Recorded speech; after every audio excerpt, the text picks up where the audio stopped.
नमस्कार। जमुई की रणभूमि में योगी आदित्यनाथ और उपेंद्र कुशवाहा ने अपने अपने दांव खेल दिए। दोनों ने जनसभा की है अपने अपने प्रत्याशियों के लिए।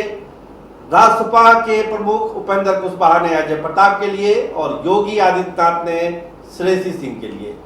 दोनों सभाएं अच्छी हुई है, लेकिन जो मुद्दे थे वो क्या क्या थे इन सभाओं में और उसका कितना असर पड़ेगा जमुई के मतदाताओं पर, आज हम इसी को जानने और समझने की कोशिश करेंगे। देखिए, योगी आदित्यनाथ ने जो बात कही कि कुछ लोग हैं जो आपको दिग्भ्रमित कर रहे हैं, वोट काटने की कोशिश कर रहे हैं और वो नहीं चाहते हैं कि इस देश का भला हो, इस राज्य का भला हो। उनके कहने का अर्थ ये था कि जो लोग भाजपा को वोट नहीं दे रहे हैं वो कहीं ना कहीं से इस देश का नुकसान कर रहे हैं। उनको वोट देकर बिहार का और नरेंद्र मोदी के हाथ को मजबूत करना चाहिए, लेकिन कुछ लोग इस ताक में हैं कि वोट को काटा जाए। और ये इशारा किसके तरफ था, इसको जमुई की जनता अच्छी तरह से जानती है। इसके अलावा योगी आदित्यनाथ ने मंदिर के मुद्दे का जिक्र किया, पाकिस्तानी आतंकवाद का जिक्र किया, जैसा वो करते आए हैं अपने सभाओं में। आज जमुई की सभा में भी उन्होंने इन चीजों का जिक्र किया। क्या लोग कहते हैं कि मंदिर वहीं बनाएंगे, लेकिन क्या तारीख भी बताएंगे? मैंने कहा चिंता मत करो, अब तो हम लोग भाइयों बहनों, मैं आप सबसे कहना चाहता हूं, तारीख बताएंगे नहीं, तारीख में बता करके हम लोग भगवान मोदी जी से भगवान राम के भव्य मंदिर का शिलान्यास भी करा करके आ गए हैं। भव्य मंदिर का निर्माण अयोध्या के अंदर चल रहा है। लेकिन एक वोटकटवा वाली बात जो उन्होंने कही है वो वहां के लोकल संदर्भ में बात कही थी और उसका कितना असर होता है ये देखने वाली बात होगी। उपेंद्र कुशवाहा ने क्या कहा? उपेंद्र कुशवाहा ने कहा कि भाजपा केवल वादे करती है, निभाने से उसको कोई मतलब नहीं है। जो सरकार है कहती है कि डबल इंजन वाली सरकार है, नीतीश कुमार की बिहार में और नरेंद्र मोदी की केंद्र में, लेकिन ये डबल इंजन वाली सरकार पूरी तरह से फ्लॉप हो गई है और अब एक नई सरकार की बिहार में जरूरत है। इसलिए आप एक नई सरकार बनाइए और अजय प्रताप को जमुई से जीत के आप पटना भेजिए।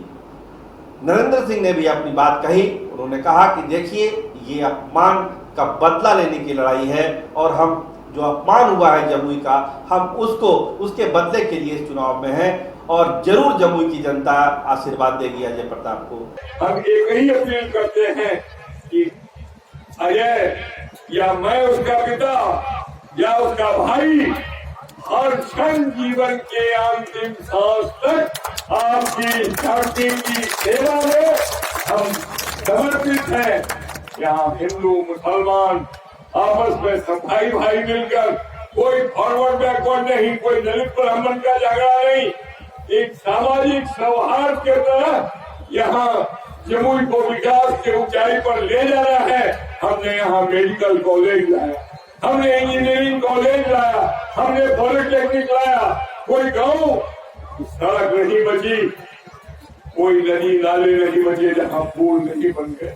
सारे बन के तैयार हैं।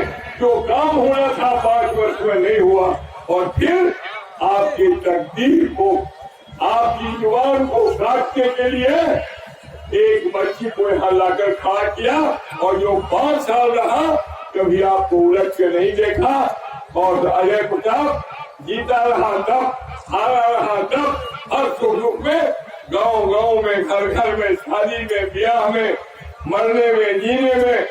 तो अपने अपने दाव, अपनी अपनी भावनाओं को जनता के सामने इन नेताओं ने रखा है, लेकिन जमुई की जनता आज की तारीख में भी खामोश है। वोटर खामोश है। वो सारे नेताओं की बातों को सुन रहा है कि नेता क्या कर रहे हैं, क्या वादे कर रहे हैं। देखिए, चिराग पासवान का भी जमुई जाने का प्रोग्राम है और वो भी एक रैली, एक जनसभा को वहां संबोधित करने वाले हैं। तो तमाम तरह की घेराबंदी जमुई की वोटरों की हो रही है, लेकिन जमुई के वोटर खामोश होकर राज को और गहरा कर रहे हैं कि 28 तारीख को वो करेंगे तो क्या करेंगे।